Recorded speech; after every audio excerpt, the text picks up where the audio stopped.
And hello, welcome back to Edric, Poon and Company, the podcast where anybody can inspire everybody. I'm Edric, your host, and joining us this week is Mr. John Gordon, the founder of Expat Choice. Now, Expat Choice is an engagement platform that offers expats rewards through engagement in over 100 cities in Asia, Australia, and Africa. So, John's been a musical director for the Australian Theatre for Young People. He's done sales and advertising. He's been a managing editor for Singapore Press Holdings, and he's even done marketing and communications. Is there anything this man has not done? Now, he runs Expat Choice, and he's joining the EPIC podcast this week to share his wealth of experience with us and show me the ropes about how community engagement really begins and continues and evolves. So, off to the podcast we go.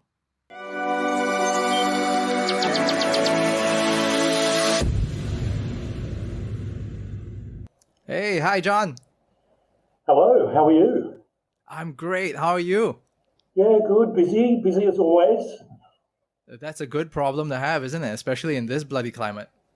Well, it is. It really is. I just find that I'm probably more busy these days. That's fantastic. I mean, with the platform that you have, I'm assuming that everybody in your community is probably going back and using a platform even more because, they're stuck at home. They need more recommendations. The only challenge now is the F&B side, right? How do you can't do much dine-in at this point in time, but I'm sure that many of them are sharing a lot more in terms of the menus for takeout, so on and so forth. Yeah, and absolutely. And all we need to do and what we need to embrace is that we need to support local. And, 12 months ago or 18 months ago, we might have been making a clip off sort of advertising or, distributing the content. But now it's like, it really is, let's support local. There's a lot of gratitude from the business owners. It's a feel-good thing as well. I mean, a business, still needs to make some money, and thank goodness we have some very strong partners in other segments other than F&B, which is a blessing. That's really great to hear. I mean, at the end of the day, as long as everybody is happy, everybody is safe, I think that's really, really important. Now, on your end, in the introduction, I was just saying that you've been a musical director, you're a producer, you're a managing editor, you're a sales and advertising person. Basically, you've done it all. You've done everything and every facet of the business. And eventually, you started your own consultancies, and you've also, now, of course, Expat Choice is your baby, right? So It certainly is. yeah. So in this case, right, it's an amazing thing. In order for us to kind of follow that, where you are right now, maybe you could share your stories, right, of how you actually turned from music all the way to becoming a community engagement platform owner.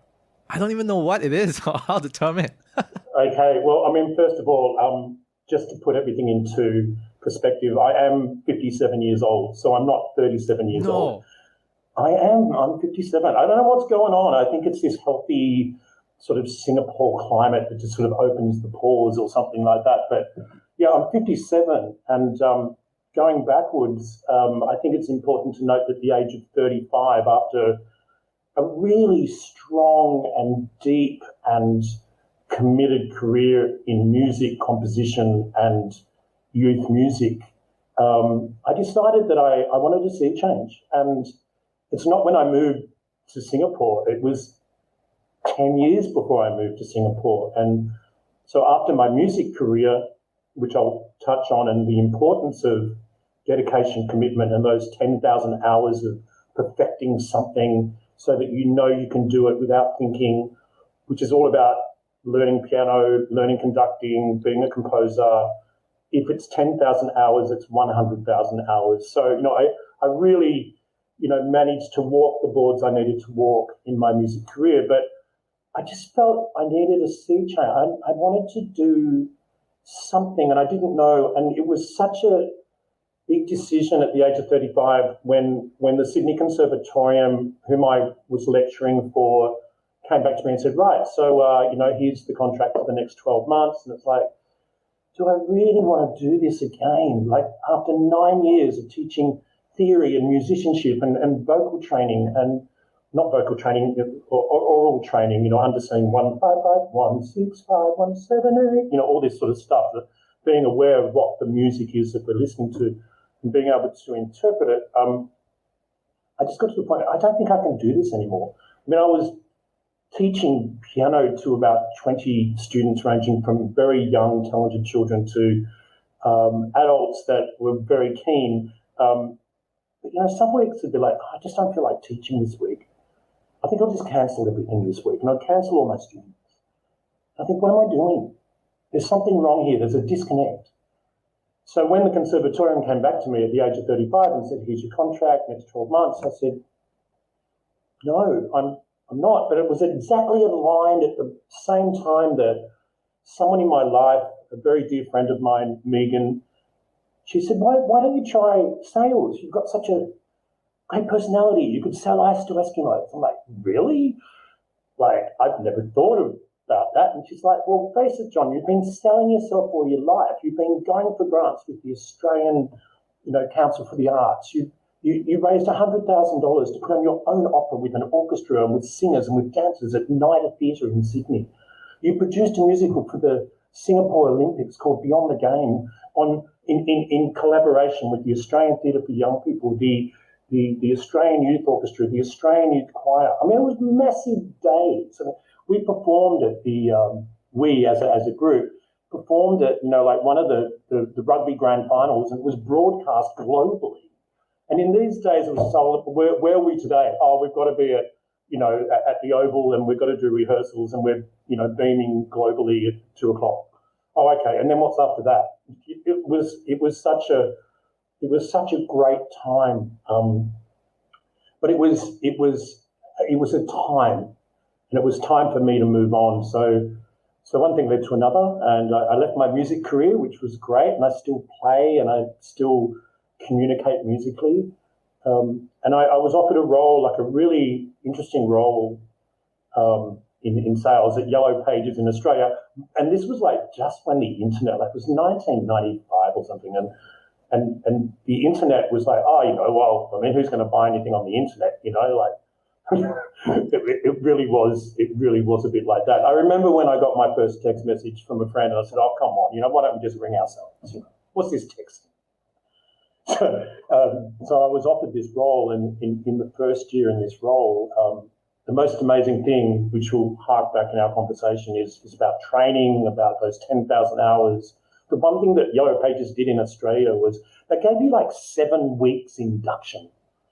It was like psychological selling and emotional selling and your EQ and your IQ and then sales techniques and formulas by which you could sell to lead someone to buy from you. And it was like, this is as complex as reading a musical score, because there were all these processes. You couldn't just randomly sell. I mean, there was a whole process. You take them on the journey. You understand about their business, about the economy, about the commercialism of their business, about their advertising, about their competitors.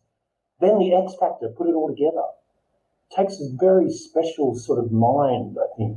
Not saying I'm special, but they chose me for this role, but with other musicians and actors who were employed at the same time and taken through induction, because they looked at the musical mind, they looked at the actor's mind as being very analytical, being very committed, having also understood what it is about long periods of time of dedication. Sitting at a piano at the age of 8, playing for 6 hours a day, that's dedication. But it's also an incredible gift.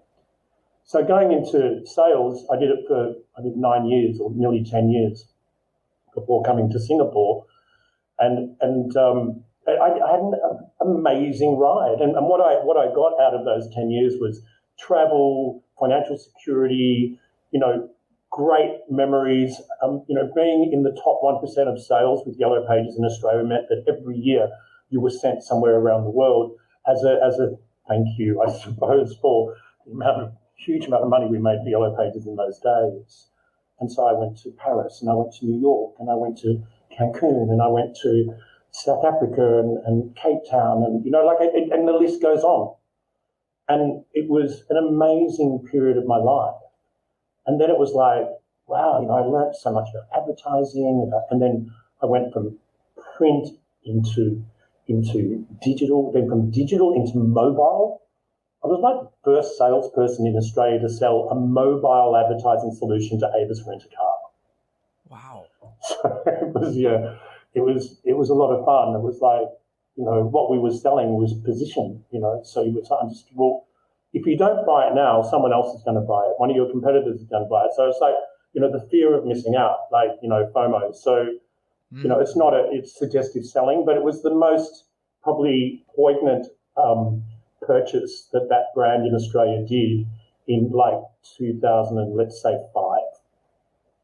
And it was 6 figures, and it was close to it was very high amount of money for no return because nobody was using the mobile environment to book a car. But of course they do now. And if you're in Australia and you go car hire, who's at the top. And I'm glad because I sold that. I feel proud of that, but, then we move on into, the age of 45, right? So it's like we're already at 45. And that was 12 years ago. So much happens.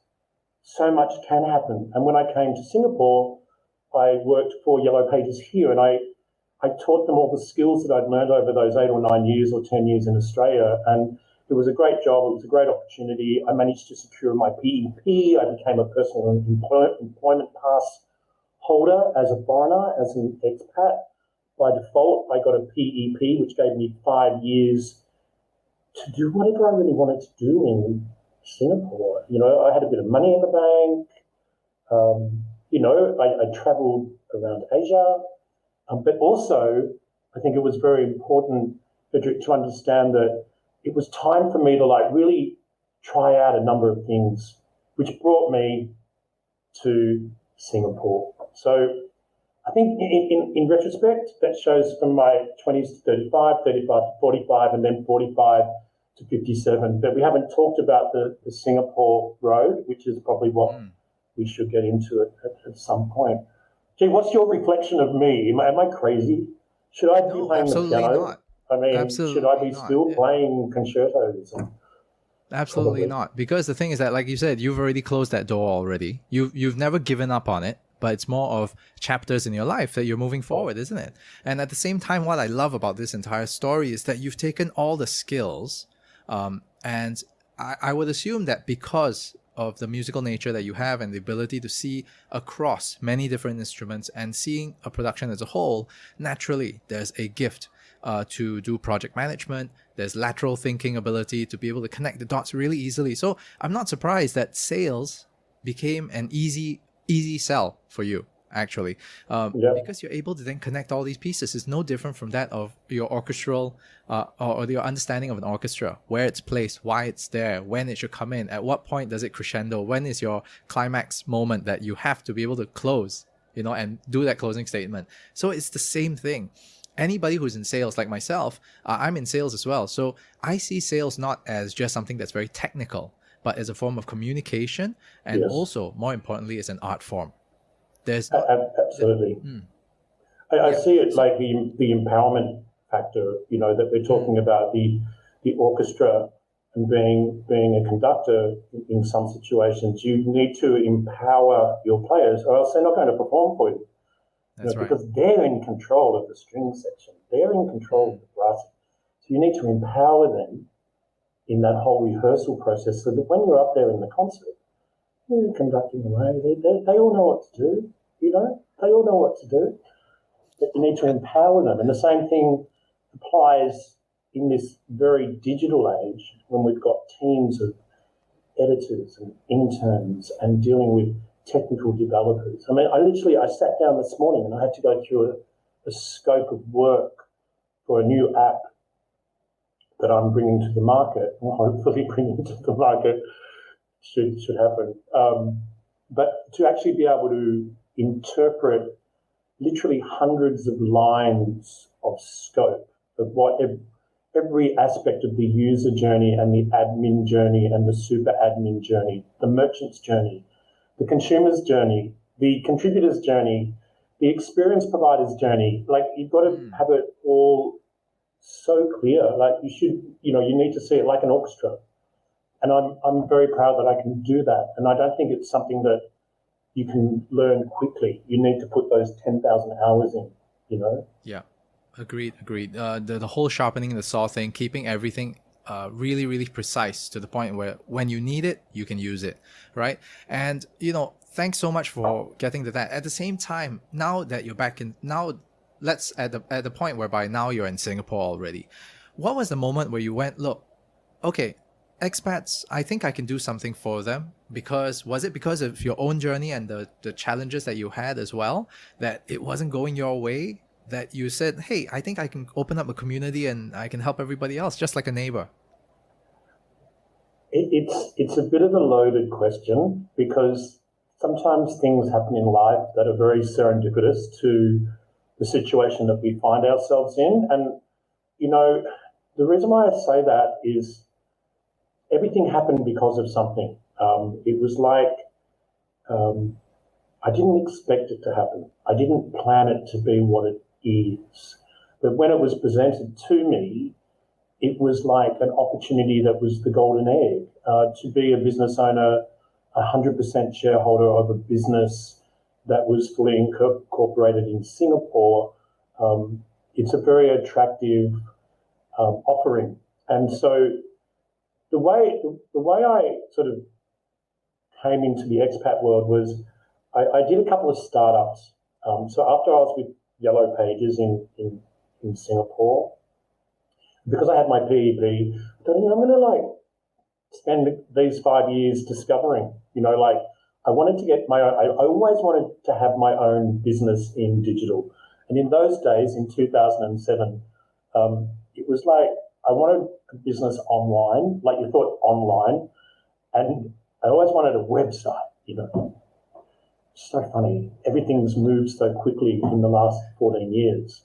But I always wanted to have my own website. So I played around with, different programs, trying to build my own website. But I that wasn't the way I was hardwired.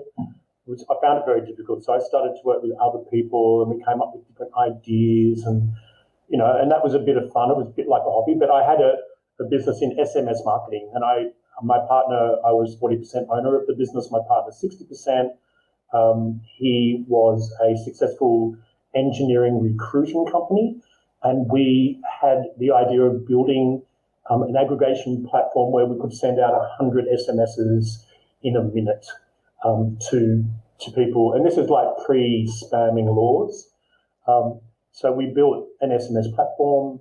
I managed we had one developer who was Sri Lankan, who we brought from Sri Lanka. We got an S-Pass, he lived here, he came into the office every day and coded for us. I built up the marketing, the communications, the go-to-market strategy, the sales.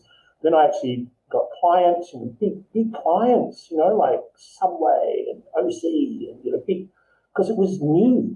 It was new. Like we could walk into a boardroom and say, we can deliver 100,000 SMSs for your hot pot in 1 minute. No one else could do it. But of course, once we started doing it, there were lots of other people, popped up. And so that was a really great couple of years, building that business. But then when the government or the powers that be introduced the spamming laws, it sort of killed the marketing side of it because we couldn't really do that anymore. And there were certain protocols that, our clients needed to go to their users and ask them for permission. And of course, that's very difficult for a brand, a name brand, to go out to their, 500,000 users and say, can we send you messages on SMS? So that business sort of took a bit of a dive in its particular in its particular framework. But then I allowed myself to exit that business. I got a little bit of money, then the business was reinvented and it became an internal system for the recruitment company, which was fantastic. But I learned a huge amount about coding and, about how quickly you can change things on a website, because I didn't know really anything about that. So I learned all of that when I was doing that business.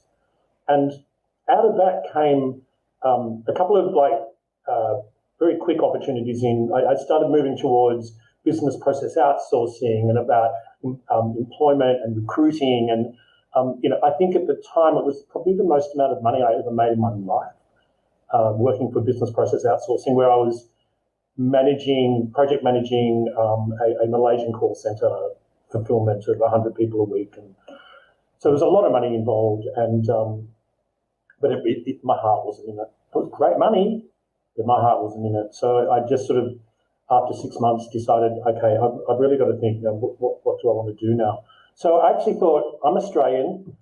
I'm living in Singapore. I've been here I think I'd been here for 4 years. I'd had a great number of jobs, but I had to start thinking about the future. I had to start thinking about actually making some more money, because I was spending it at a rate of knots. And I was living in Singapore, and it was obvious that I was going to stay. And I think at the time my PEP was about to expire, so I sort of needed to get a job to stay here, or else I would have had to go back to good old Melbourne town. I'd be like, thanks for the memory. Thanks for the cheese, bye.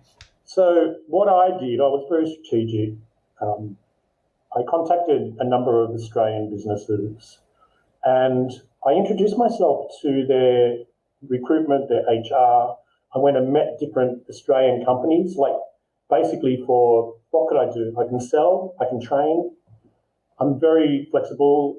At the time, I was sort of mid-40s, so I was probably at a good age. I was almost in a role that was sort of like on an onboarding type business, where you go and sell onboarding packages to large corporates, multi-million-dollar type things. But again, it was like my heart wasn't really in it, and it was like, thank goodness it was, I think, Christmas holidays, and they were like, we're not going to come back to you with an answer until like end of January. And you know what happened? I was offered a role at the time at ACP Magazines as a managing editor of a magazine called The Finder, which was a very well-known magazine for 20, 25 years. It still exists in a digital form. But at the time, the managing editor, who had been there for many, many years, an incredibly wonderful mover and groover, she was going on maternity leave. And so they were looking for someone for 12 months. I thought, wow, this would be great. I'll private, good pay, getting to work in a publishing company that's Australian-based, ACP. It's got all the other titles with the Cosmopolitan, Harper's Bazaar, Woman's Weekly, And so, I applied for the role, and I went through a number of interviews, and, I've never really written any words. I've written music. I've never sort of written an article or, it was quite funny. So how different is that now for you? Well, now it's easy as pie. It's second nature. I'm a very strong editor. I have people come to me and ask me to edit their dissertations and thesis for master's degrees, and and I know what I'm looking for, and I'm good with grammar, sentence construction. But it's by the by, because again, I put those 10,000 hours in. I did the Finder for I think 5 years, and that's like a magazine every month. It's a 120-page magazine, so you've got thousands of words that need to be sub-edited. So you learn your craft, and so I was there for like 5 or 6 years, and it was an amazing experience. I learned how to be a publisher. I learned what it was like. I was also very much on the ground of the development of their web, their new web. Their web solution, digital solution, which is sort of like was the basis of what that company is doing now, which is great. I love what they're doing. But at the time, it was like 5 years, and it's like I really wanted to do my own thing, and there was a great opportunity. I was actually sort of approached by another expat. So remember, the Finder was all about expat community. So for 5 years, I went to every art gallery launch, every restaurant launch, every presentation, networking night, breakfasts, anything you can think of. That was my life. I was the managing editor of an expat magazine. I needed to have my fingers on the pulse. And it was probably appropriate that I'm quite social as well. So I don't mind a couple of glasses of champagne or glass of wine at the Social end of the lubricant. day. So social lubricant. So of course my network, grew substantially, and so I was approached to see if I would consider doing marketing and communications for a very successful insurance brokerage in Singapore, and it was a great transition because SBH had just bought ACP. I wasn't feeling too comfortable in my new role with the new structure, with the SBH structure, which was very different from the ACP structure. I was responsible for my own P&L many years ago, whereas when the new form came in, all the departments were broken up. So the sense of having the authority to make decisions was a lot less. So yeah, I took up the position in the insurance game as marketing communications, and with the marketing and communications was about building a brand for the CEO, and the marketing was building building awareness for the brand of the insurance company. So I did that for like 3 or 4 years, and it was at that time that a group of us at the brokerage built Expat Choice. So that's where it came from. So when I was actually in that role, so by default, I was given options in that business while working for a business, and I built Expat Choice, and then the brokerage was sold and after 3 years to a French company, and at the time, Expat Choice Proprietary Limited was a subsidiary of the other company. Mm. So the owners of the insurance brokerage said, John, why don't you think about buying our shares out and running with it, because you're doing such a great job, you love it, it's engaging, and it was going really well. We were, creating revenue and had lots of community engagement. So I jumped at the chance, and that's actually how it happened. So it happened by default, because if I didn't leave SBH to go to Expat Choice, I don't know where I would be now. Maybe back playing piano at the Hyatt. Well, that isn't a bad job. Just, not at all. Wouldn't be not at all. Yeah, but I don't think it will be as fulfilling as what you're doing right now. That's for sure. Well, now's sort of it's an amazing wheel that is moving, and I've got so many different components that every day need to be like oiled and cared for, Now that you've gotten so much experience under your belt, you've got millions of hours, right, of doing so many things right now.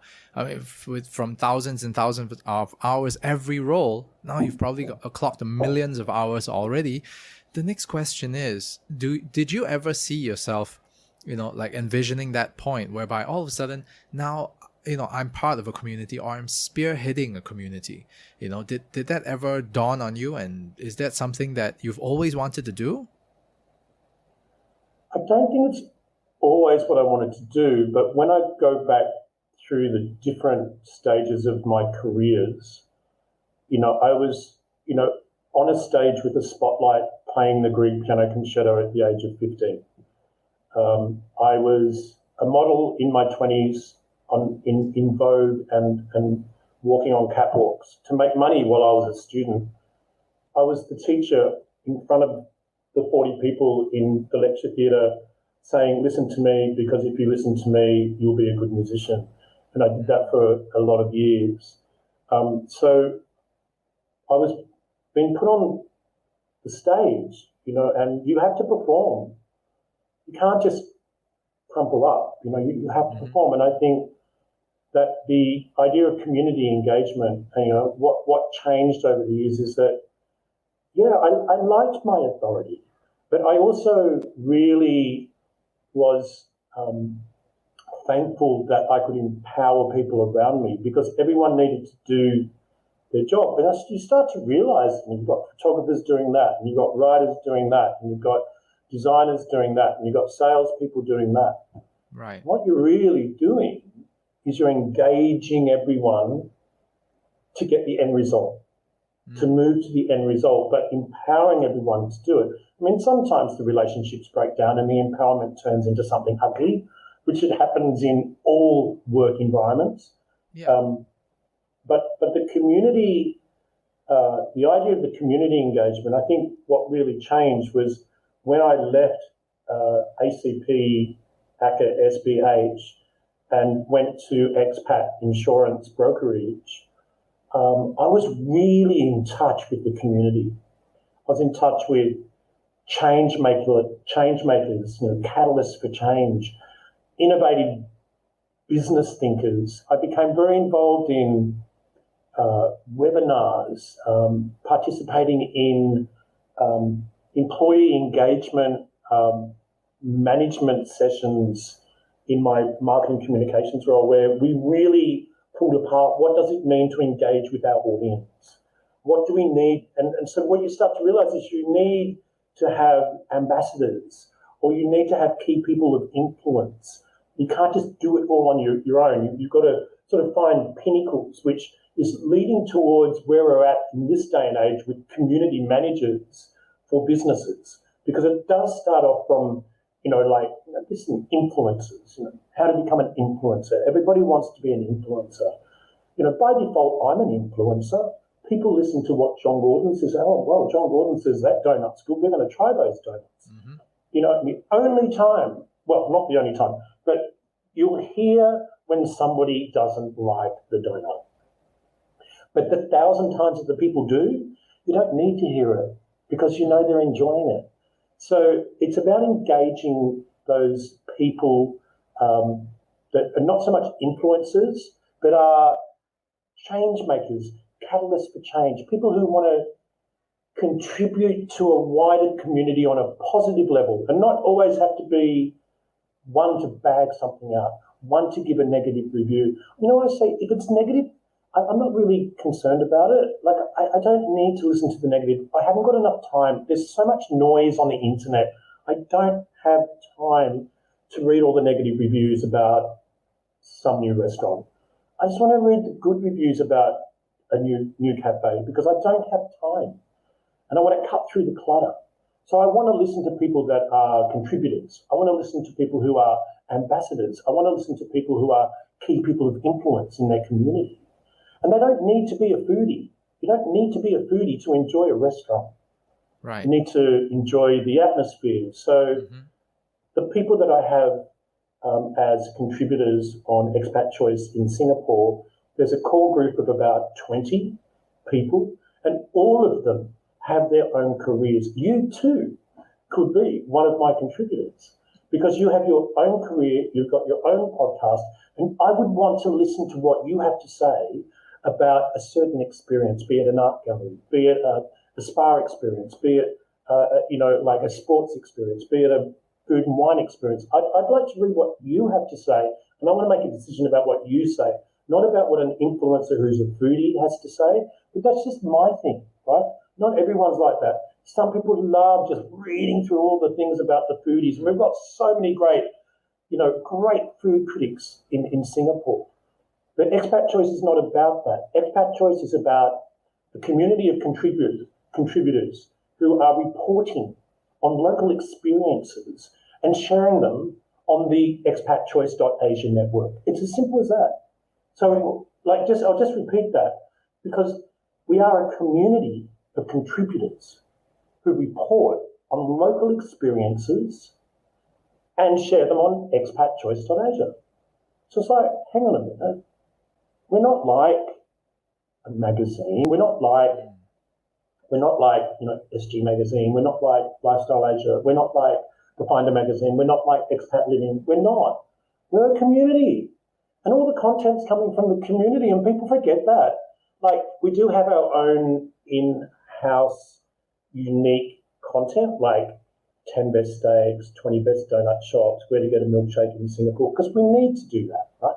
People want that. But 90% of the content is supplied by contributors free of charge. Free of charge. We don't charge anyone to do that. So the model is very different. And, we're still refining the model. We do have a business model which is based on how we make revenue. And some of my mentors and advisors within the Choice Group and like, John, you've got to make more money. It's like it's a different model.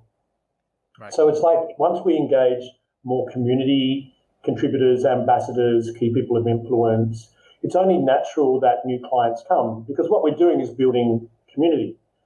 Now, you mentioned at the start of the podcast something that's really quite interesting for right this very moment. I look day on day because in effect, I'm the creator of Expat Choice. And so I remember the first week, look, there's like 300 people visited Expat Choice. And then after a month, it was 1,000 and, whatever. Year on year, day to day to yesterday, 5 o'clock, say, 6 o'clock, it was 145% growth in traffic. Right? That's phenomenal. And the amount of content that is going through our editors and being published on a day-to-day basis, it's something like, I think it's 90 unique bits of content a month. Does that sound right? Yeah, it's like 25 unique pieces of content a week, right? And we're talking a 5-day week, right? We're not talking a 7-day week, because usually on Saturday and Sunday, we're sort of pretty quiet. Just let the world hum on, So essentially, you're looking at like 5 articles a day. So you're looking at like 5 articles a day. I mean, some days there's 20 things sitting in the back, because you've got people now that are loading content from all over the world. And we are in 105 cities. We have a presence in 105 cities, which means that if you know Expat Choice and you go to Expat Choice in Kampala in Africa, it'll come up as Expat Choice Kampala, and there'll be about 300 things on there. And people have joined, when I say things, like 3,000 pieces of information, be it business information or accommodation information or whatever it might be. But then you've also got like these evergreen articles about how to fly with children, which is not really a great subject at the moment, right? But how to manage lower back pain. But written by a writer who specialises in editing a dissertation, and there's a backlink to their business, which is fine. They're giving us the content. We'll do a backlink back to their content, and they might be in London, but that's fine because it's really great for Google algorithms, for SEO, SEM, etc. So it's a whole different ballgame. The amount of content coming through, and we've now got an initiative where we want to really empower the public relations and communications specialists within Asia, and slowly but surely make them understand that they need to change. You can't just create a media release and send it out to the media and expect everyone to give you coverage. You know what? That's all well and good, but we're not SBH. We're not MediaCorp. We don't employ lots of people. I don't know how many people work there anymore in those bigger businesses because of the current state of the market, but there are people there that will format that media release and put a little bit of their own language into it and publish it, but it might take 2, 3, 4, 5 days to do. What we're doing is empowering the public relations executives and managers in their office to literally upload digitally. And so then all our editors need to do is format, put a stand first to introduce the article, maybe edit out a bit of extraneous information that's a little bit too much of a sales pitch, and make it go live. Cut out some beautiful images, make some GIF files, maybe even do a video, depending on what contents come in. So now we're dealing with a whole new level of contribution from these fabulous public relations companies that write great content. But we want them to upload it. We don't want them to edit it. We don't want them to sub-edit. We don't want them to format. We just want them to put it into the back end of the digital environment. So it just takes away maybe 2 people in an office just doing menial work, like taking an email and uploading it into a website. It just seems like, hang on a minute, it's 2022 in a couple of months. We've got to start looking at different ways of doing things, because we don't have the same sort of revenues to spend on support stuff, and the way that it is in our local environment. I mean, to employ someone to do that, is going to cost me $4,000 a month just to convert stuff from one environment to another, when I can give that power to the source. So engagement and community becomes everyone that's involved in the ecosystem. Because if you're a public relations executive working at GastroSense, and they're an amazing PR company, they do incredible content for clients. But I'm just using them as an example. Why not empower those wonderful professional people to upload? It takes 2 minutes. And it's more likely that our editors, who are not all in Singapore, but I have editors in Malaysia, I've got editors in Africa, I've got editors in India, I've got writers in India, I've got digital editors a lot in Malaysia. And in Singapore, I have a number of contributors, about 20, but they're not paid positions. But they get to actually do some wonderful things, staycations, incredible meals, experiences. And it's not a free-for-all. We're just going to write positive reviews about it. No, it's not. We don't write reviews. We write articles about experiences. We arrived in the Grab. We got out. There's amazing lawns, and the garden was fantastic. And we went up there. So give the experience. Tell us about the experience, not just about the food and the drink.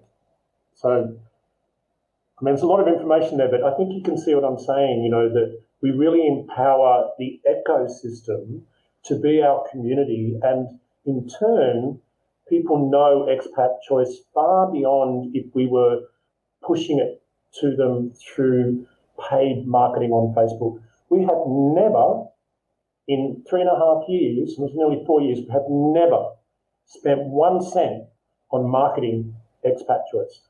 It's all been engagement and community, and I believe that. Look, if I had an extra $500,000 3 years ago, I probably would have thrown it away.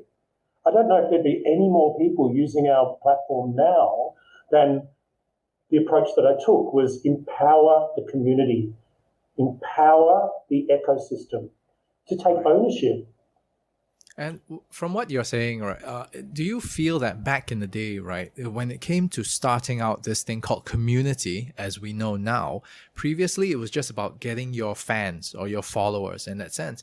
But now, on the other hand, because the internet space and the digital space is extremely noisy at this point, what people in the community are looking for is authenticity, 100% real reviews. And again, like what you're saying, it's no longer just about this one key highlight, but it's about the entire ecosystem and the entire experience and journey.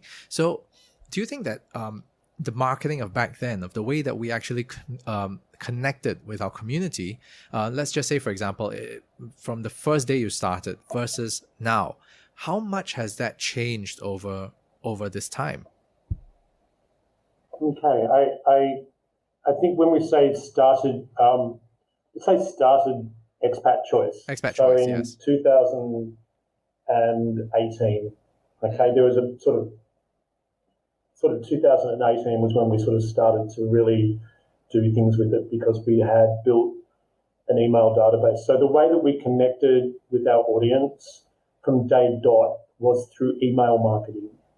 Mm-hmm. Now, if I was, say, a new digital business, I'd probably connect through to an audience that I didn't know through Facebook advertising or Google advertising,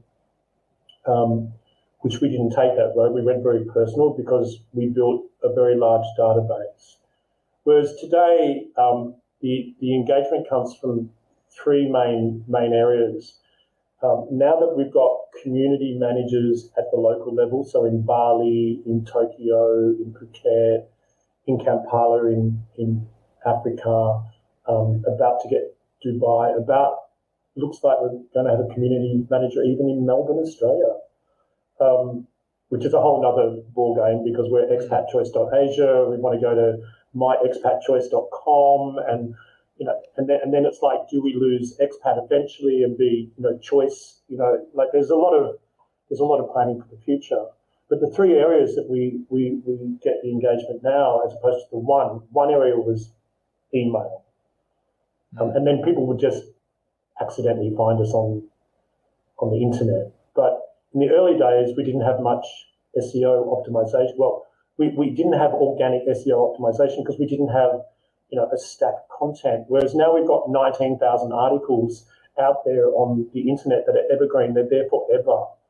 And so we have the email marketing line, which is a very active, very fluid. It's built itself up to just on 50,000 email recipients that normally get an email in the morning at about 7 o'clock and in the evening about 7 o'clock. And it's 5 days a week. And we've gone from 1 email a week to 10 emails a week, but over a period of nearly 4 years. And we have little or no unsubscribed. We have very little unsubscribed. So we've got an active audience, and of those 50,000, at least 5,000 of those people every day are opening up. 10,000 every day. So 5 in the morning, 5,000 at night. And they're opening up. And like anyone on an email, you sort of scroll through and, that looks nice picture. Oh, nice little video file or GIF file, a couple of headlines. You may not even delve any deeper because we like to give enough information to our engaged audience to give them enough to talk about. Did you hear about that, new hamburger joint? There's a new circus coming to town, whatever it might be. Out of context now because there's no circuses coming to town. But this second form of engagement, which I think is probably the most important out of everything, is the word of mouth.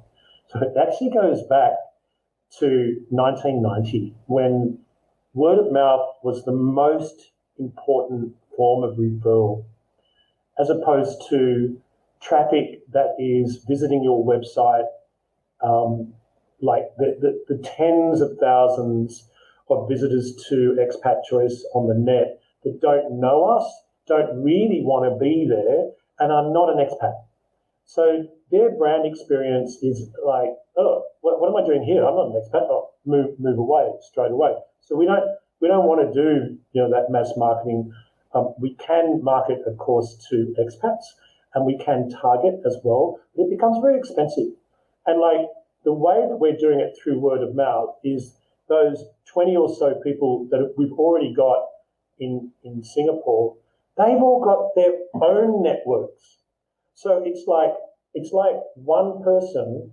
I mean, I must know, I don't know, let's be conservative. I know 200 people in Singapore.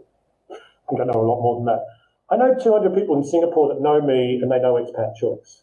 So I've got another 20 people that they all know 200 people each. So that sort of ends up being, like huge, it's like 4,000 more people that know Expat Choice, who then know people that know Expat Choice. So our word of mouth community is massive. It's almost unfathomable to think how deep the word of mouth community in Singapore, Phuket, Bali, Tokyo, not so much. Tokyo's a different ballgame. It's a completely It's a different Southeast ballgame. Asian thing, isn't it? The whole word of mouth thing. It really is very Southeast Asian. It's very word of mouth. And then, of course, you get the confusion. Oh, do you know Expat Choice? And it's like, I saw a great article. But it could have been Expat Living, or it could have been expat.com, or it could have been an expat group on Facebook. So people just expat sort something. Expat something, right? Yeah. So expat has been a great tag for our business, and there will always be the Expat Choice brand. There will always be a place for it. It's now a licensed network, so I built a system that allows us to give a longitude and latitude within the back of the web browser, and it will be optimized for a 100-kilometer location around any city globally. And it will automatically default to that city. So in turn, we can make a business model out of that and sell licenses globally. But we had 9 licenses ready to sign in March 2020. Was that when COVID came? In the first lockdown, had 9 contracts ready to go in 9 cities. And one by one, they fell over simply because we had this incredible sense of detachment from the world. And people wanted to be attached to Expat Choice, but we lost that sense of attachment because we were out of control. We had lost control. And like even one of my licensees was Yangon in Myanmar. And like, look, now there's a coup. Like we can't even expect to launch in Yangon after doing so much work in Yangon. But by building this system, what I've done now is I'm giving the locations free of charge for 2 years because I just want to build community. And I've done my sums and can afford to keep that going for 2 years, even though my AWS cloud data cost is just going through the roof. But it's a great way to move forward. So empowering individuals at the local level to build community so that we get this great sense of word of mouth happening, not in one city, but many. So give us 12 more months with the Expat Choice licensee network, and then say, well, maybe in 12 months we'll start charging cities. But at the moment we're giving them away, and give them training and understand what you need to do to create engagement. And there's a lot going on. So even the licensee in Bali, very enthusiastic, but within 2 weeks has learned everything technical about how to manage the local regional admin tool in Bali. And I'm sort of going online and I'm like, wow, look at Bali. There's like 150 new articles, so it's really great to have empowered someone and given them the opportunity to learn digital marketing and digital admin tools. And in every part of those last couple of weeks of training the local community manager, it's like the message is, now you need to empower someone else and train someone else. And this is what's happening now. We've got this whole flow of I train one person, train somebody else. So now my interns are training new interns. So I don't have to train the interns anymore. Right. Okay. It's very interesting that you're actually mentioning this, because initially, the first time I saw the role of a community manager, the job scope was actually very fixed. It's something of, you manage the list of registrants or the list of community members. You continue to engage them based on the kind of articles that you need to, blah, blah, blah, so on. So it's a very top-down approach. But what you're actually saying is that you have your fingers on the pulse all the time. And I love the fact that you're now getting the experience back from what you did as the managing editor at the time, keeping your finger on the pulse, making sure that you know what's going on from the ground, and getting your trusted contributors to be able to give you that feedback, in these areas. And that in itself becomes part of the community manager role. So moving forward, I really do think that as we go on, especially in these days and this day and age, digital is one big thing that we have to learn. As a community manager, I think it's no longer just about knowing how to send emails, understanding the cloud, understanding how to use even things like MailChimp. It's not just that, but you got to learn how to write. You got to learn how to connect. You have to learn how to event organize. You have to learn how to be with people. Yeah. Have you ever come across a community manager that is so proficient with all the technical skills, but couldn't network to save his or her life? You know what? It's such a new kind of phrase. I don't believe that I can, off the top of my head, say that I've met anyone that has both the hard and soft skills. It's sort of like where I'm at. I'd probably make a really good community manager, which I am, I'm the community manager for Expat Choice Singapore. But I will need to take a step back from that in the very near future because of the development of the digital app product that we're bringing to the market, and that's that's a huge project, and it's not even called Expat Choice. It's something that's very engaging and it moves on. But I'll need to concentrate on that project. Right. But what does come to mind are the huge amount of marketing people I've met in different companies, in insurance, in property, in banking. Like, people who are in marketing are extraordinary because they're pulled from pillar to post.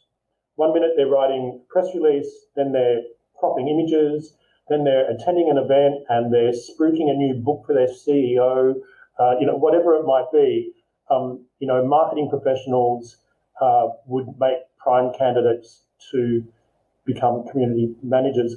But I do believe that the equal balance of soft and hard skills in the community manager role needs to be addressed, because a lot of marketers are not necessarily proficient technically. And I think there needs to be, and there might even be some subsidies in the Singapore system of training where marketers can upskill their digital skills. Like, how do you manage a website? How do you make GIF files? How do you use Magisto to do video?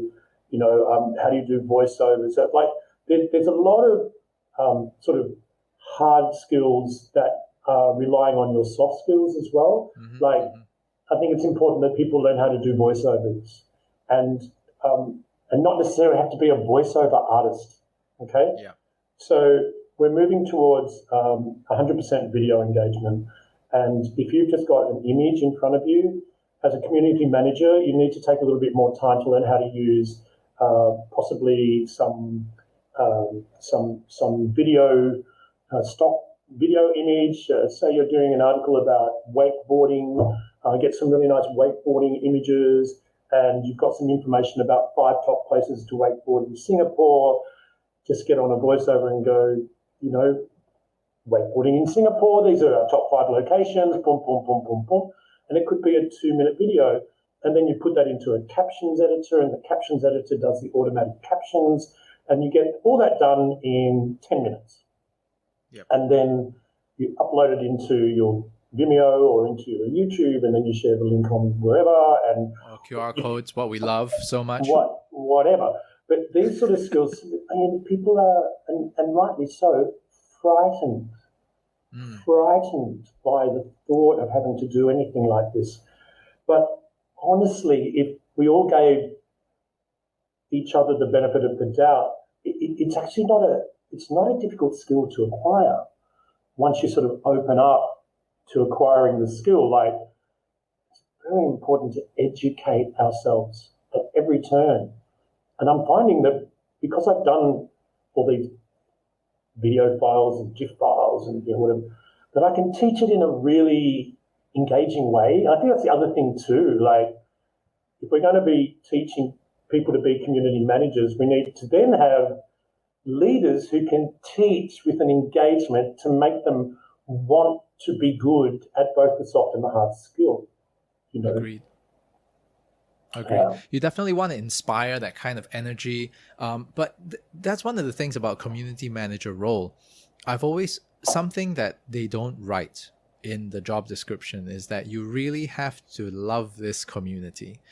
Some may come across, right, just clicking on that, send my resume in, I want to apply for this job or this role purely because of the paycheck and the exposure, but not because they necessarily love the community. I really do think that makes the difference between a good community manager and a great one, because a great one is truly invested in that, and that person wants to be part of this community, or already sees him or herself as part of this community. And that's super important, because if we don't do that, the biggest issue I really think is that you'll be doing things for the sake of doing. You'll be sending things based on a KPI.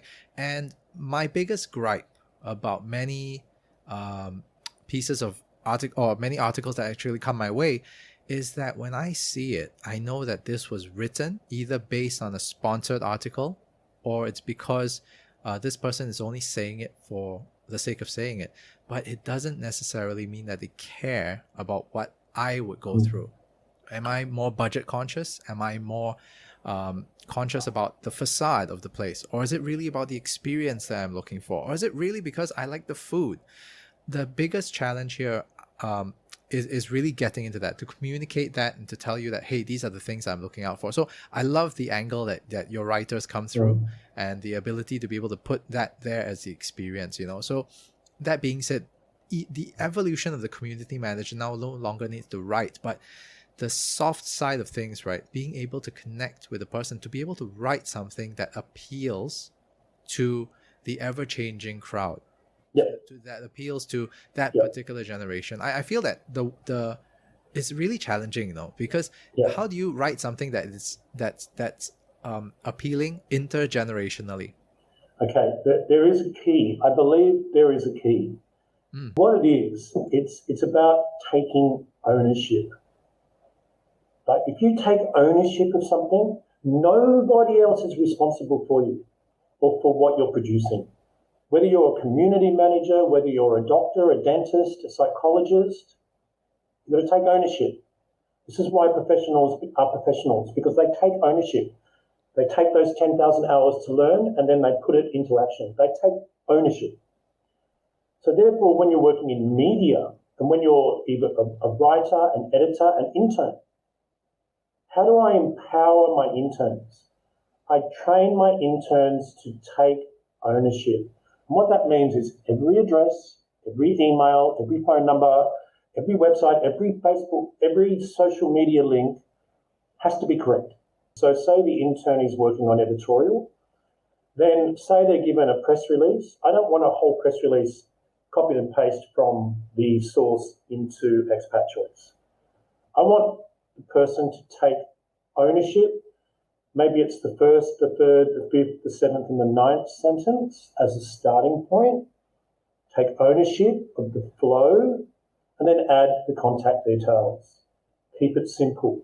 Let's learn it by rote. How do we take ownership of a media release? Because the media release is 100% perfect. But in our house style, it's not appropriate. So we need to put it into our house style. Extract the good stuff and be able to apply it to your style. What works for your community? What works for our community, and also what is our voice. The voice of our community is talking to people who are living away from their home country or who have returned to Singapore as a global local. So you're my new audience. The global local is a huge community on Expat Choice because they want to be connected to the expats that are living locally because they've returned from Australia and they want to know where they hang out or where they're going or what do they like in Singapore because the Singaporean who's the global local has maybe returned after being away for 10 or 12 years and really doesn't know what's going on. But they do, of course they do. But in essence, the community of people that we build around Expat Choice are a like-minded community, and that's how we have to talk to them. So in the opening of most of the articles, it's like, having lived in Singapore for a number of years, or possibly you've just returned to Singapore, here are our top list of 19 places to go for dim sum on Sunday. And it puts it into perspective. So this type of taking ownership is very important from the intern to the editor to the digital editor, even to the writers. Like they've got to take ownership, and meaning that maybe someone's not going to read this internally before it's published, which shouldn't be the case. But sometimes things get a bit busy and things get published. And because they've already been written by one of my very good writers, and then it gets published, knowing that it's there's a sense of ownership about the article. Mind you, we do have a stream of command, but sometimes things just get through. We make mistakes. Sometimes we make mistakes. Yeah. And we're sorry for that. Yeah. The great thing is that you are standing by your word, that you are giving them the ownership, you are empowering them. So if let's say, for example, they make the mistake, honestly, as a business leader, right, I don't think you'll ever put yourself in a position whereby you say that, hey, look, why didn't you run it by me first? It's like, hey, boss, you gave me ownership. Like, how can you do this, right? Exactly. Yeah, so you can't shoot yourself in the foot that way. So I completely respect that as one of the business leaders, and I really do appreciate that a lot. And for any of the marketers who are actually listening, hopefully, and your idea is that you're no longer going to just be a marketer, for example, or a digital marketer. You're eventually going to become a community manager or be very, very much affiliated to one, because your emails, your messages are going to have to be crafted with that kind of finesse and that kind of empathy to be able to keep connecting, be it whether it's a B2B or a B2C. Simple things like, say, for example, writing to a Muslim community, for example. The first thing you'd be saying is that, hey, we found this great halal certified this. That's the first thing you'd probably want to look into, right? Because why? That's one of the key things that you got to deal with, right? By and large, when some of the food articles come by or you read through, You're like, okay, they have this great steak place, they have this and this and this. There's no mention of pork, but they don't even mention whether it's halal certified or not. So that's another red flag. It's common. It happens. It actually came up last week because we published, I can't remember the title, but something like 50 food and restaurant delivery services in Singapore, which is an extensive list, right? It's extensive. Yes. There's huge. A lot of research and hours went into that, and a couple of writers worked on it, and a couple of editors putting it together. And I think it's a work in progress. I think there's 40 something in there now, and there'll still be a few more. But one of the readers contacted us on Facebook and said, "Hey, I just wanted to say, there's not one that highlights, the halal." And it was like within 5 minutes, it was in there. Right, we are that flexible. It was like, right, get onto it straight away, editor, do some research, make sure it's all qualified. Bang, it was in there, and that's sort of that is what we are. But you're not going to see that happen at a lot of the other publications in Singapore. Like they'll be very like, these are our 5, and if someone says, "Oh, we should add one," it's got to go through a whole command thing. Whereas with us, if you're registered and you're a community member, bang, and that actually came from a message from somebody on our Facebook group, but you need to join the group. It wasn't public. So anyway, so by the by, the fact of the matter is that we learn from this. So it's a great. Honestly speaking, it's. I don't think you're the first or the last that will do that. But the great thing is, y'all changed it within 10 minutes or 5 minutes, right? It's done already. Yep. So that's the great rectification. Like what you mentioned, bigger publishers that are. Or these traditional publishers, unfortunately, they can't take it back, right? It's not like they're going to have another reprint in 2.5 weeks and say that, hey, I'm sorry, we made this mistake with this and that. It's too late. In the age of digital, this is a scary thing. As quickly as you need to, your output has to be as quick as your input, which is very, very strange, though. How can you get quicker and quicker and quicker? Right. And, that brings us to the next point, actually, that in this day and age, attention spans are getting shorter and shorter and shorter. What people are looking for are something is quick, something is clean, something is fast, and it has to be suited to me, right? It has to be super tailored to me. At the same time, because of that, I feel that we're very disconnected in some ways, and I'm just wondering, what can we do as part of the community to still kind of play to that, but still maintain a higher level of engagement? But what's exactly, in your opinion, right, is missing in today's form of engagement or just engagement in general?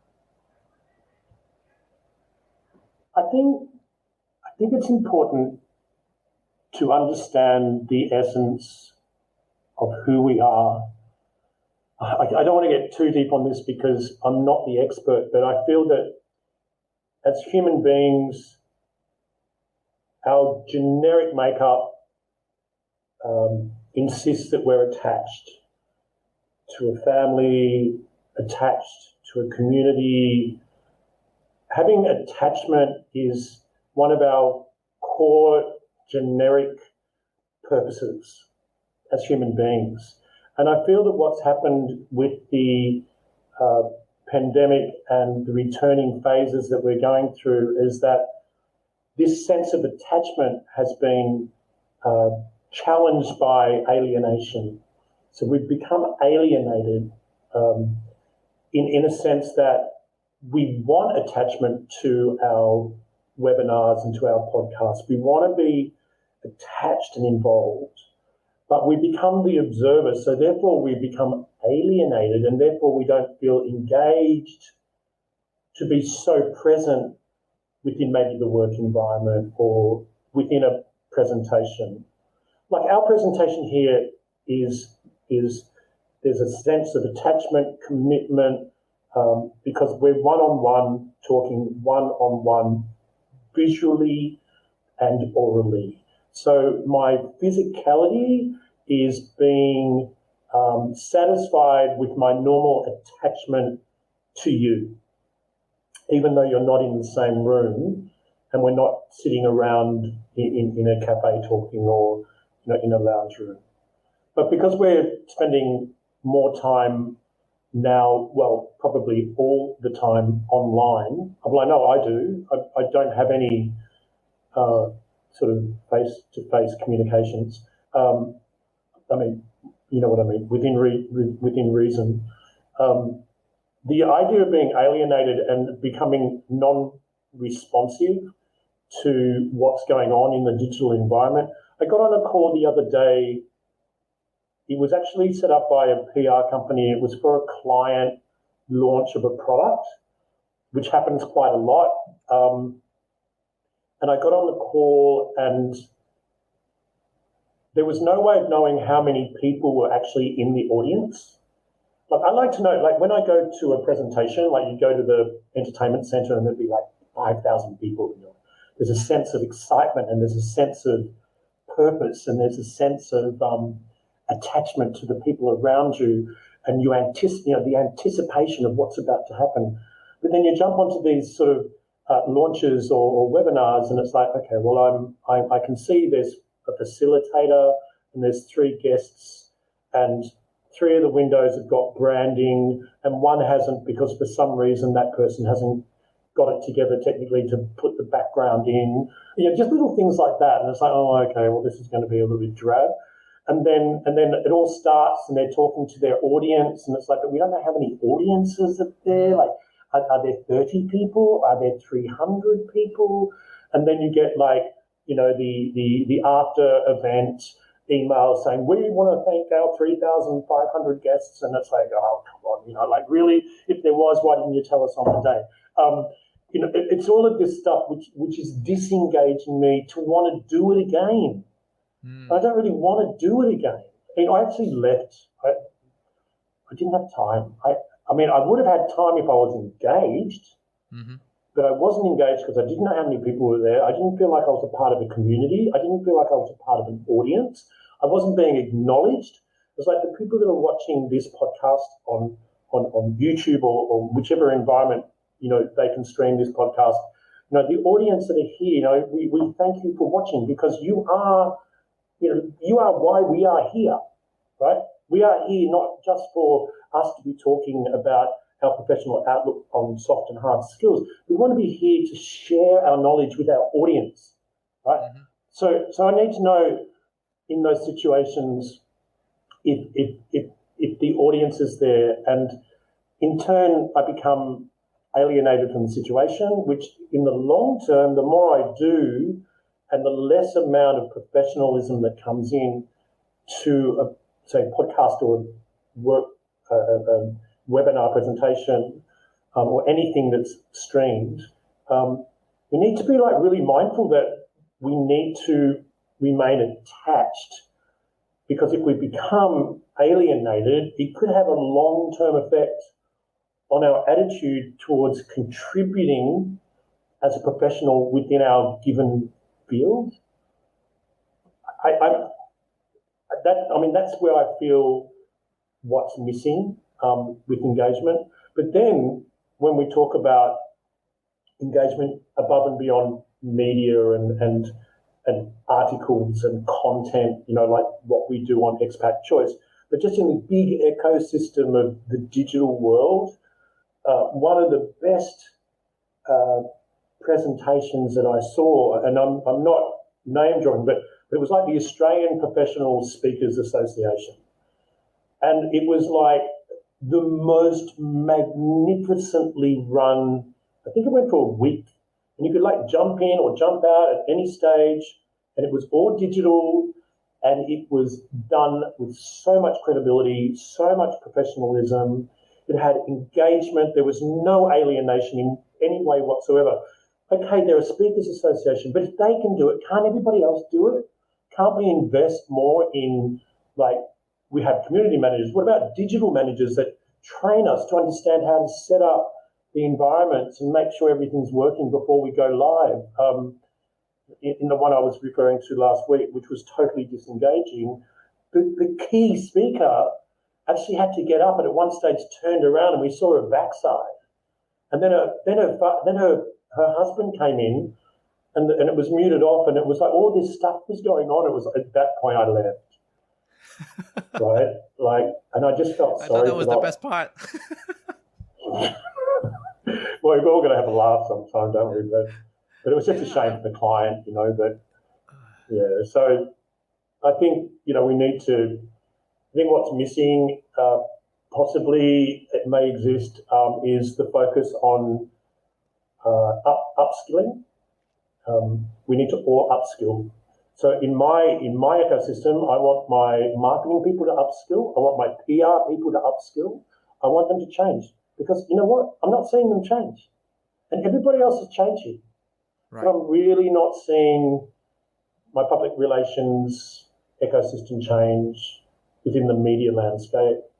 Sort of like business as usual, but it's not. It's not business as usual. It's very, very different times. I've had to cut literally thousands of dollars from my salaries. So the money that I allocate within my budget, I had to literally cut by 70% last year, which meant a lot of people didn't get as much work, but I had 100% of work and I had to cut 70% of work, not 70% of people. If anything, I've actually increased the amount of people doing work, but they're all getting less money. But it's better, isn't it better that everyone gets a little bit less and just a couple of people in the pie making the most? Because we've got to share the love as well. So I've just trained up 2 new people in India, for example, and they're quite young, 19, 18 and 19. But, the one that's 19 is a drummer and he did so much work last week. I just did a reconciliation of last month of May. And, for someone living in India, I think he earned 468 Singapore dollars, which is that's a full wage from where he lives in India. But he did a huge amount of work, which was great. But, we've had to cut back. Things have changed. I don't have an office anymore. I work from my home, which is fantastic because I've got an office upstairs and I've got my living downstairs, so I'm blessed in that. But, this engagement, I think we need to think about upskilling. I think we need to focus on the segments within our ecosystem, and I'm in the publishing and media ecosystem, so we've got to look at sales, PR, marketing, support. Everyone needs to sort of upskill and invest time. Invest more time and also more thought. I think the greatest thing about downtime is the ability to think. Unfortunately, we use downtime in the wrong ways sometimes. But I really do think that by upskilling our PR, sales, marketing, just on a strategic level, thinking about how we can actually engage, the engagement strategy is now very different. Because I was thinking about it on a B2B level, right? Why wouldn't I want to engage them in a different way? Why must I still go with the typical cold call, the traditional email? These are the 5 ways that we can do this, and then you got the hook, and then after that you got your closing statement, right? So why do we keep following this, but not going toward what the trends are, which is community? Our clients are a community. Why can't we just look at it that way? We're not a media house. We're not all a media house. We're not all PR professionals, but that doesn't mean that we can't take a play from their playbook. Yep. So, engagement strategy to me is very straightforward. Find out what they care about and work with that. If the customer doesn't want this kind of thing, what can we do rather than thinking the product is this only? But turn it around and see what's best. And how can we make this more flexible for that particular client? Yeah. So again, it's the pros and cons are really there, right? Because the question really is what's missing in today's engagement. To be honest, it's not exactly what's missing, but I think, come to think of it, it's where the engagement is moving toward and where we need to catch up to. Yes. Everything keeps evolving, and from back then, right? TV, you had to wait a week. Just for one episode, right? And you'd only catch that every week. But now it's like I could watch the whole thing in a day. The whole season is available now on Netflix or any subscription-based platform out there. I could consume everything within a day as what I would in 3 months back in the day, right? You were in the Yellow Pages finding a phone number, finding a bloody phone number in the traditional Yellow Pages took a long time. I don't even want to know how long anymore. Just flipping through the L's, right? For Chinese names, you're going to die already. But fact is, now you just need to Google it in 8 seconds. Sorry, in 8 seconds, that would be your search, and you're scrolling through and you find everything that you need. So everything, the time frames are getting shorter and shorter and shorter. What is it that we need to do to be able to then crystallize our messages so well that now we just hit it right there on the spot? It's an interesting metaphor that you bring up, because it's okay if you know what you want and you can find it quickly, but when you don't know what you want, it's a nightmare because of the clutter on the internet. You can look up leather bag repair. Oh. Right? Now, actually, it's a case that I had to get my very favourite leather bag that I've had for years, and the zipper broke and I needed to get it fixed. And I had to find somewhere, and, it was proof in the pudding that there's so much clutter and there really isn't any way to qualify. Oh, there's one here at Vivo City, or there's one at Suntec, there's one in East Coast at, wherever, East Coast Plaza or whatever it's called. And you really don't know how to qualify that. And so what I'm feeling about engagement is that we're now starting to get alternatives to Google. I can't even think of the name, but like an alternative to Google Analytics, I should say, for marketers, which is great. Different ways of looking at your data and understanding a much deeper level about your data.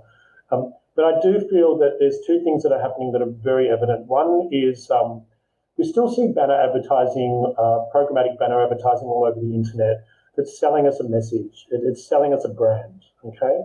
But it's not very good at call to action. We're not clicking on those banners and buttons and towers and overlays. There's just the billboard. I like to call it we're driving down the highway.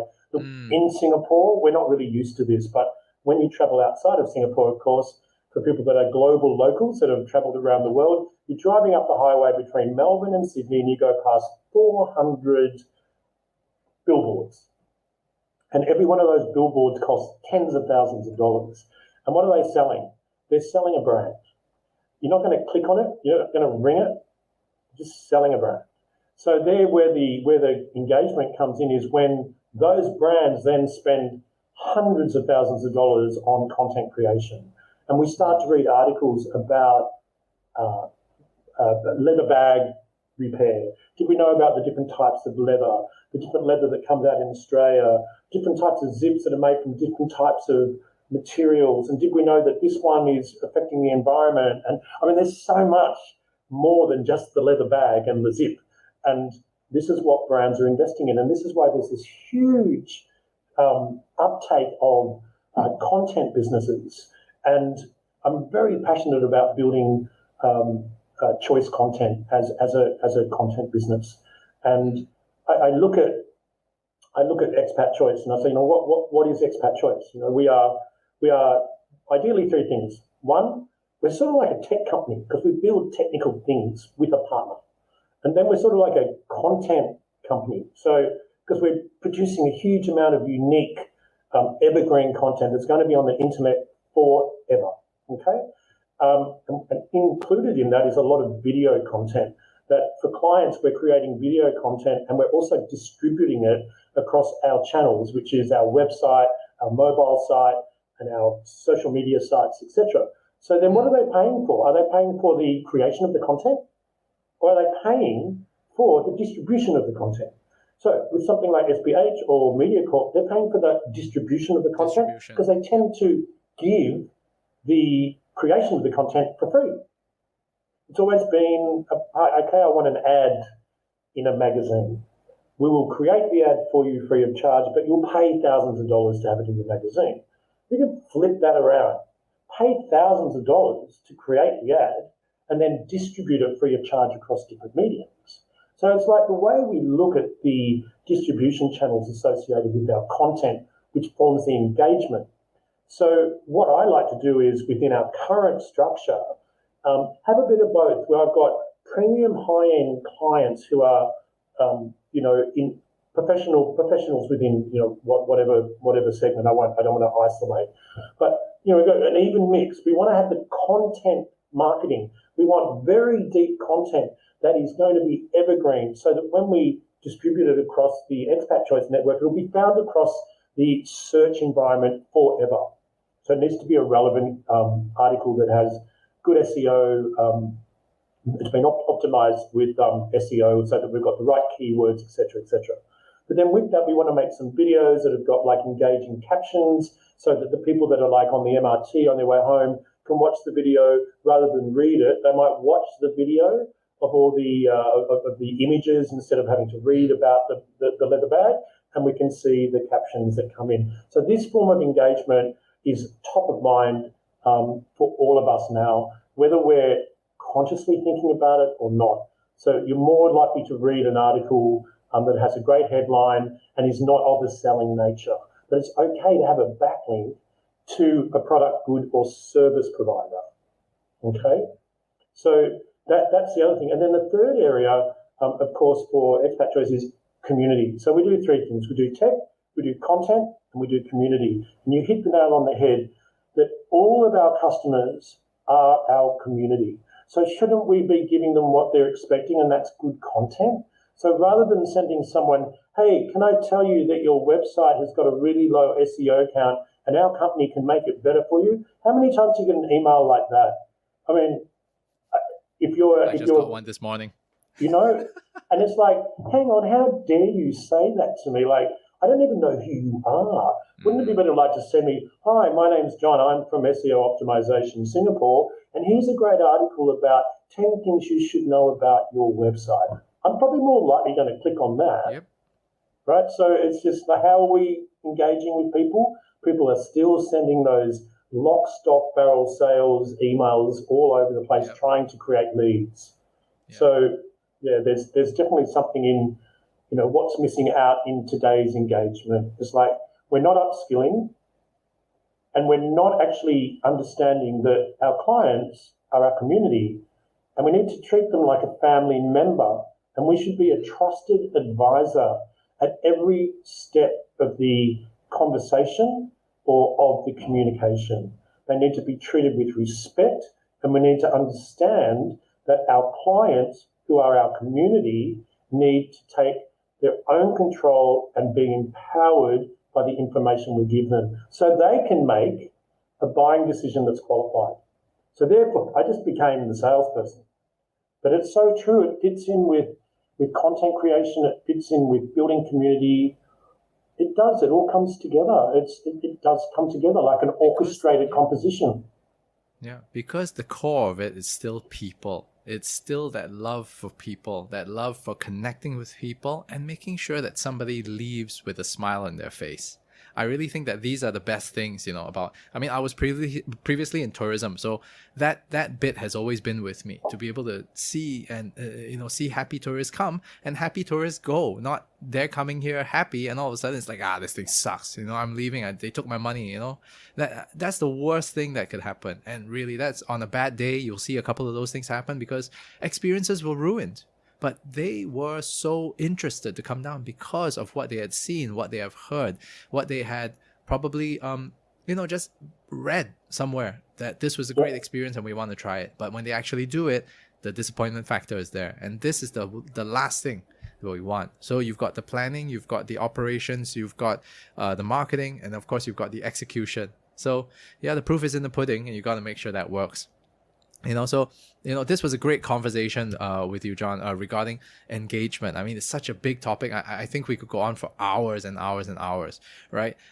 So I would suggest that we actually do a part 2 of this, in the near future. In the meantime, what we always do with all our guests, right, on the podcast, is that we get to know our guests really quickly over a span of just 10 questions, what we call the EPIC questionnaire. It's a short rapid fire session with 10 questions. And so, John, are you ready for the EPIC questionnaire? Bring it on. All right, let's go. Question number 1. One word that you love the most. Education. One word that you dislike the most. Can't. What was that? Cannot. Can't. Oh, cannot. Yes. Okay. Can, We stumble on that one sometimes. cannot If you could have okay. If you could have a conversation with one person, fictional or non-fictional, dead or alive, who would that be? Gandhi.